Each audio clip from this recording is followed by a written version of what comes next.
We're back here on the platform speaking with Mr. Rupert Pinder today, and we're talking about the economy of the Bahamas. Not the break you were talking about, the amount of money that Bahamians are spending and the salary deductions that are taking place in the country.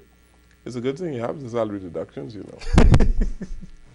Had it not been for some of those salary deductions, a whole lot of people would be in a bad way. They wouldn't be able to afford a whole lot of things. Yeah, but you know, it's interesting, because I think there's a lot that has to be done by way of consumer education on any number of fronts. And particularly when it comes to the purchase of financial services. I think there's a lot that has to be done by way of consumer education.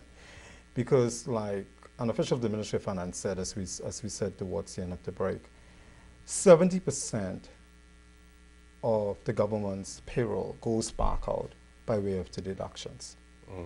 I mean, there are persons today, who make, at the end of the month, perhaps take home maybe $50, $60 in terms of net deductions. Yeah, but you're talking about mortgages and all the rest of it, right? No, but a lot. But interestingly enough, consumer a lot of it really has to do in terms of consumer loans, which adds very little by way of productive purposes. I mean, some banks are facilitating in terms of the salary deduction and charging people up as much as 15, 16% interest rate, and that is not to mention in terms of the fees. And it's funny, but it's sad. A person told me the other day, they went into the bank to borrow $10,000, right? 2.5 years later, they checked their balance. Say, well, what is the balance on my loan? The bank told them says $9,885. But they say, well, I've been paying on this loan now for the last 2.5 years, only to find out that after the principal amount was $10,000, but when you include the fees, it pushes close to $13,000 that they actually got from the bank, right? Today, you have a practice within the banks, and I'll give you an example because I think this is very instructive, because nobody seemingly has been able to address it. Somebody walks into a bank, they borrow $10,000 today. The bank charges them fees on that $10,000, right? Tomorrow they decide that, I really need $5,000 more. The bank goes ahead, let's say within 6 months, the bank rewrites that loan at $15,000, and now assesses them fees based on that $15,000. When in fact, the fees should be assessed on that new money, because the additional money is really $5,000. Because you already paid fees on the cash. Exactly. Yeah. But all they know at the end of the day, so they've walked out of the bank with this additional $5,000 that they need. You are accusing some banks in this country of usury. Yeah. That's what it boils down to. Yeah. It's usury. That's against the law. No, what I'm saying here is that there's a need for consumer... But that's usury. What you just said is usury. Yeah. Well, that's a new word for me, to be honest. No. A new word for an economist? Usury? That's what they accuse the Jews of. That's why the Jews were hated. No, but what I'm saying here is that there's really a need for consumer education. There's really a need for consumer education. But you can educate the consumer as much as you want. If the consumer wants a car and he has to borrow to get the vehicle, then the bank should not abuse the consumer and be guilty of usury. The bank should be able to give a loan at a reasonable interest rate. They are not giving interest on deposits in the bank, but yet they are fleecing the public, Mr. You know about fleecing, right? On loans. You say you don't know about usury, but you know about fleecing, right? Loans. On loans. Yeah. Well. And so there are a whole lot of people who are being fleeced, left, right, and center by banks. So we do need serious banking reform in this country. And we need the central bank and the government of the Bahamas to step up and speak truth to these banks. Because the fundamental problem we have, Mr. Pinder, and Jones and I talk about this all the time, we have a behavioral problem. That's a behavioral problem of the Bahamian consumer. And no amount of consumer education, I mean, it would help. but you got to change the behavior. No, but the bank should have a social conscience as well, Godfrey. Yeah, Yes. usually it's illegal. Yes, you should have a social conscience. You should not extract because a fella more, take advantage of a fella. take advantage of a man. Yeah. And that is what has been happening left, right, and center all over the country. Exploit people's ignorance. You know, it's interesting. I went into a bank a few weeks ago.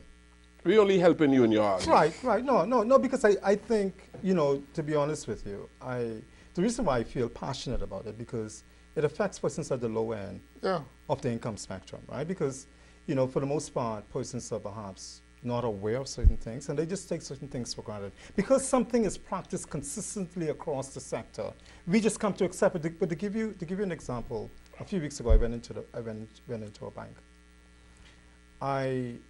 I deposited a check that was drawn on their sister company, right?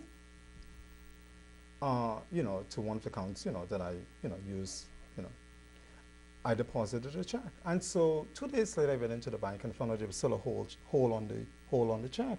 So I said to them, well, why are you holding, the money on the check? So they released the hole, and they allowed me to have access to the funds. Then a few days later, I walk into the bank, and I was charged a fee for them releasing that hole. And the question is, where did that fee come from? There is nothing in any sort of documentation to say that there's a fee associated with it. There's nothing by way of accountability or transparency. Well, sure enough, by the time I left that bank, they reinstated that fee. But it's amazing to see the kind of things that we allow these institutions to get away with. And nobody speaks on behalf of the small man. You see, the problem we're facing in the Bahamas is that all these banks are controlled by foreign interests. But in some cases, these are also local banks as well. Most of the big banks are controlled by foreign interests. Scotia, Royal, First Caribbean. Only local bank is Commonwealth. No, Bank of the Bahamas. Bank of the Bahamas. But those three big banks are controlled by foreign interests, right? And so there's no realization of social consciousness.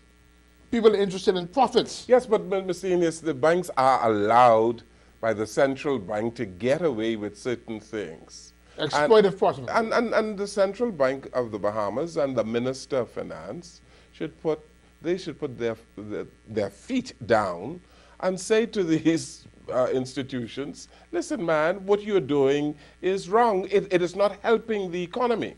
And the banks, the policies of the banks are exploitive and not stimulating growth in the economy. Yeah. Rather than stimulating growth, they are retarding growth in the economy. But you get no money for your savings. And I don't know in terms of, there are some trends that are going on. I don't know in terms of how many persons are really paying attention to it. If you were to look at the financials of a lot of the banks, a lot of the income, a lot of income now is being generated by way of non-interest income. In other words, by way of fees, right? For the banks, you mean? For the banks. Yeah. And so, and I don't know to what extent persons are... Because banks are not getting that many new loans. But, and so because they're not writing a whole lot of new loans, they are making their money from fees. And I don't know in terms of who is monitoring that, right? In terms of that part of it. The other part of it too is that even some banks that were traditionally focused on mortgages are now getting into the consumer loan business, right? And they're following a particular model. And, for example, it's the high interest rate. And also you have these loans where they say, well, okay, we will get your response within 48 hours. Yeah. Right? You and I had a friend who was the Minister of Finance. And he went to the bank to get foreign exchange. He told me, he said, man, these banks charging too much money, too much fees on foreign exchange. He said, but you're the Minister of Finance? He said he didn't realize it. The fee on a foreign exchange transaction was astronomical when you compare it to you know what I mean? I won't call his name, but you know what I'm talking about. Yes. If someone sends you a wire from the States, Canada, or wherever else, the deduction from that, the handling fee from that, it'll blow your mind. These money orders and things like that. Yes. What you got to pay for them? Well, I'm just trying to eat, so I don't know anything but wire transfers. You know, and land sales in this country is down. Real estate agents and real estate developers are not selling land because to qualify for the loan, you have to go through so many hoops and you have to come up with so much money. The legal fees, the stamp tax and all the rest of it. Yeah.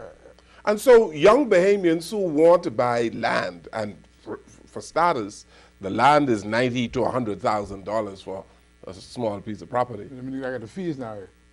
To qualify with the down payment along with the fees, it takes them forever to qualify. And so there's a damper on the sale of land. Yeah. And when you're not selling land in your country, and when construction is down, no wonder so many people do not feel any growth in the economy. Yes? And when you started with 15, 16, 70% interest rate on consumer loans, how do you get out of the gate to even invest in productive ventures? Now, on another thing, Mr. Pinder, we talk about saving all the time, that Bahamians do not save. There's a working poor in the Bahamas. People who are working. Every day. Every single day. Yeah. But they are poor. They can't get out of the hole. They ain't got nothing. Because of the cost of living. Yeah. The cost of goods and services, the cost of food.